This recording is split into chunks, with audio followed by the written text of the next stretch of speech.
The new protocol is the broom method. We need a new broom.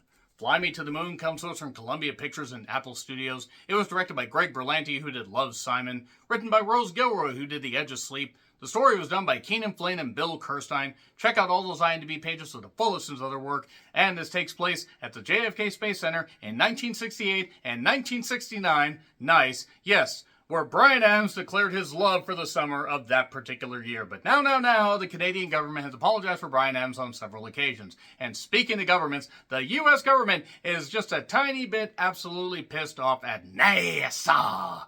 And there's a reason for that. Not the Nassau Coliseum, though I don't blame them for being pissed off at the Nassau Coliseum. Look at it. It's a dive. Only wrestling fans will get that. But nevertheless, basically, NASA has just overspent and underproduced, in the opinion of many in the U.S. government. There are some ardent supporters, but there are some politicians who are like, hey, wait, stop. Hey, what's that sound? Everybody look what's going down. It's the Vietnam War, a war we probably shouldn't have gotten involved in at all. But I digress. That is, however, something that is a background theme for this particular movie. I'm not going to get into geopolitics on this, but that's just on my soapbox just for the moment.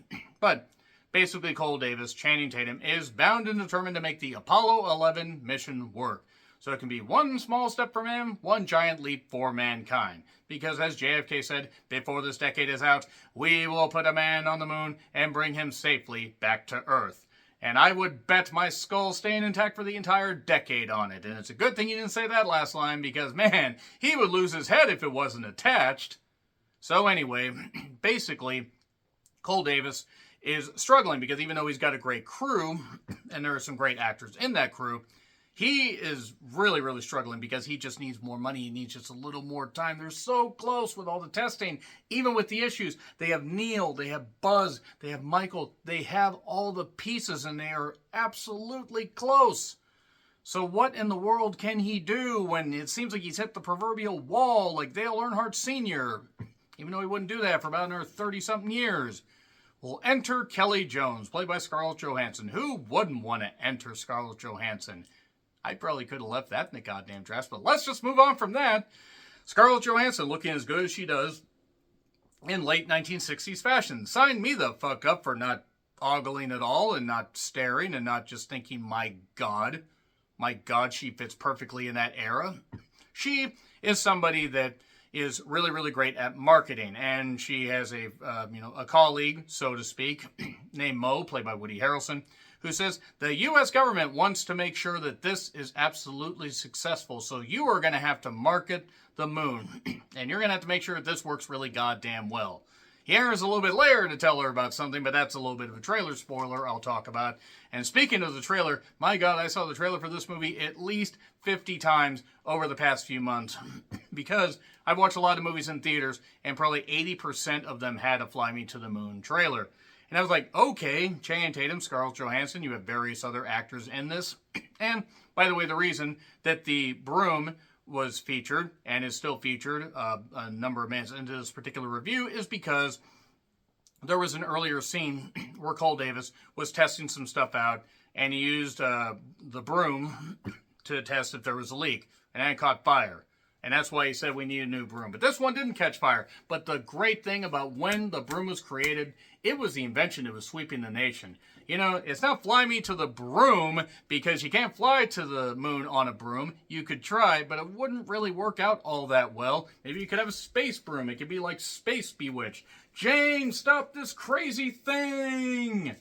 You also maybe could be like the witch in that Looney Tunes cartoon. And, you know, why would you need to go to the moon when you have a broom? Okay, that didn't necessarily work all that well. Let's put the broom down. So, yeah, essentially it is a mixture of comedy, social satire, and social commentary with just enough levity and drama to remind you that this was a serious goddamn deal. They had to beat the Russian cosmonauts, beat those commie bastards. There's so many good Russian people. I don't know why we were so against them. But at least it didn't lead to the Apollo 18 mission. Never watch Apollo 18. I wish that nobody involved in that movie had actually been able to make it, because it was terrible. The Apollo 18 mission never happened that we know about. So this is Apollo 11, where, yes, we would see success, a man would land on the, or, men would land on the moon, and it was a big goddamn deal. Just before the decade ended. It was sometime in July 1969. Nice. And yeah, Cole Davis wants this to work, and his crew wants this to work, and it's gonna work, one way or a goddamn nother. So, yeah, how did I feel about this movie? I fucking loved it. I thought it was a great goddamn time. I got to see a special screen of this, along with seeing a special screen of Maxine just a few days ago. I wasn't sure how I was going to feel about this movie, because I thought it looked kind of entertaining, but even the romance melted my black heart. My cold black, death heart. I can't even believe that I found this movie endearing, but I did. I loved it. I was laughing uproariously.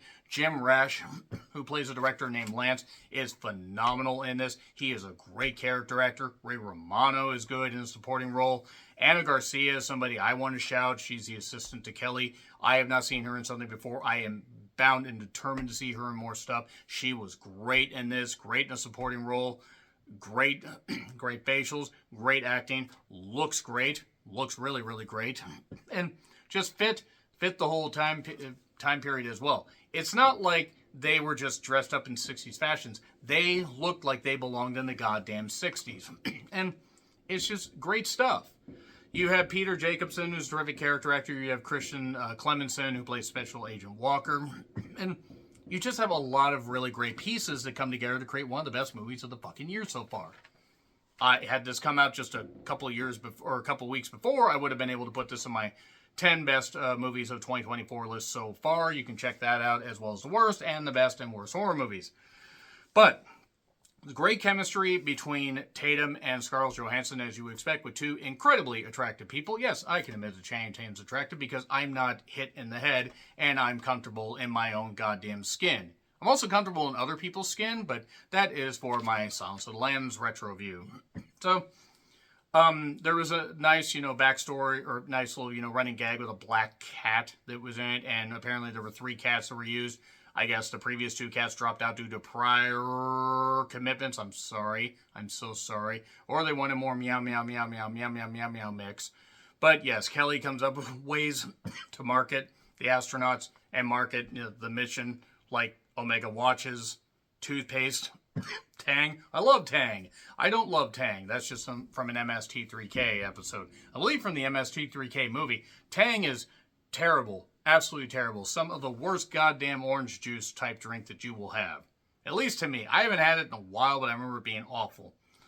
But Jim Rash is great. There's just a great flow to the movie. The romance takes time to build. You think they're going to rush it when they first meet, and then they take their time with it. And it's just really sweet and really endearing. And it's out in theaters full blast in just a few days, along with Longlegs I will be reviewing in when the instant it comes out. So yeah, Fly Me to the Moon is very, very good. Does it play around with history? Probably. Is it a lot of fun? Yes. It mixes stock footage and, these set pieces and just a great cast and just a great, an amalgamation of a few particular genres to create something really, really dramatic and fun and breezy and entertaining and romantic and endearing. Very fucking endearing.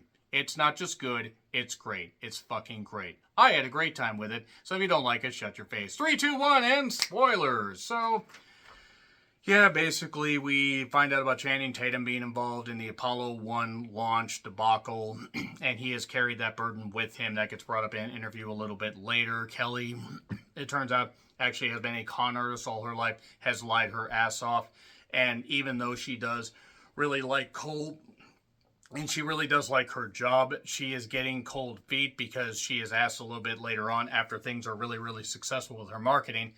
Mo throws a monkey wrench into the thing, says, we need to fake a moon landing. You need to get a director, get a crew and everything. You need to do it away from Cole and everybody else, and nobody can know about it. And if anybody knows about it, you're gonna pay, basically.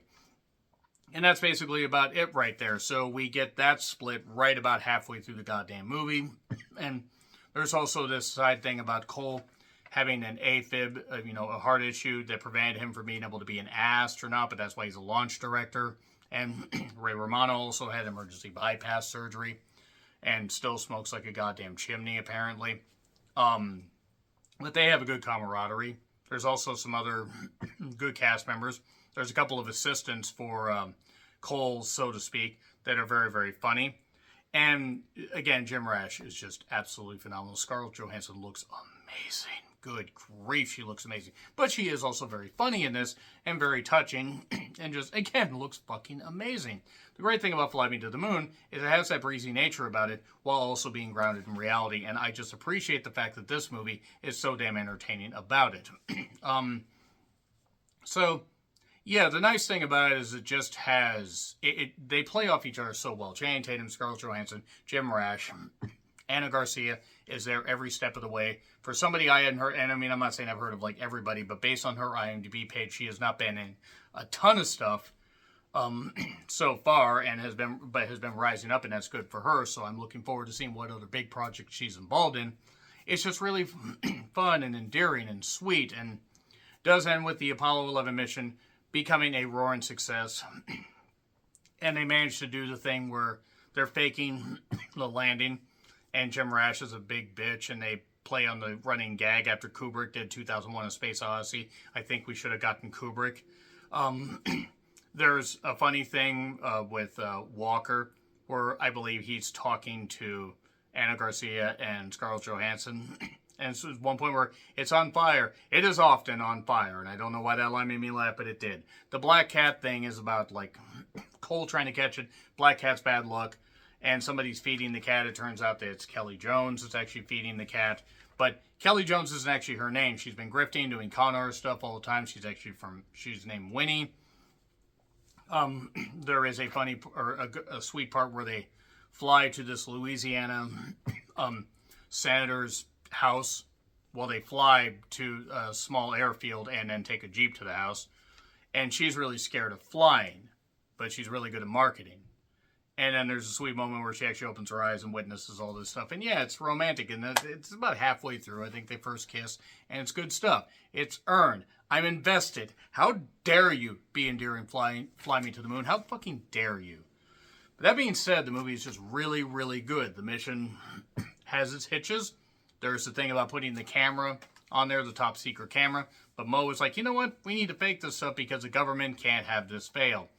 And then they're going to feed that feed and only have the audio of the original or, of the mission. But they basically find a way to rewire it where it's the live feed. This camera's working perfectly.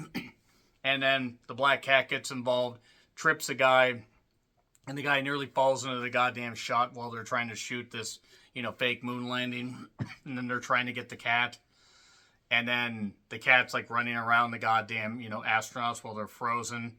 And it turns out actually that the live feed is being fed directly back to Earth. It's not actually the fake part. And Mo was like, I don't really like that you went against me and everything, but you done good. You done really good, and the government's going to be proud of you. And everybody's happy, everybody's great, and Channing Tatum and Scarlett Johansson kiss at the end, and everything, and love conquers all. I think that's the goal of the movie and the message of the movie. But it's just really, really good. And the Vietnam backdrop where the fact that it's impossible to compete against an all-out war where people are fucking dying. But this was a big, pivotal part in history. Pivotable, as Dusty Rhodes might say. Where, we put a man on the moon before the end of the 60s and years after I lost my head. Eleanor? No, wait, no, it's Jackie. Jackie O with, I'm sure she had a lot of O's. Moving on from that, so yeah, A+, it's really, really entertaining. I found it to be a blast. So, agree, disagree, what I said, like, share, subscribe, Twitter handle in the description. I'm John Ritlin. I'll see you soon.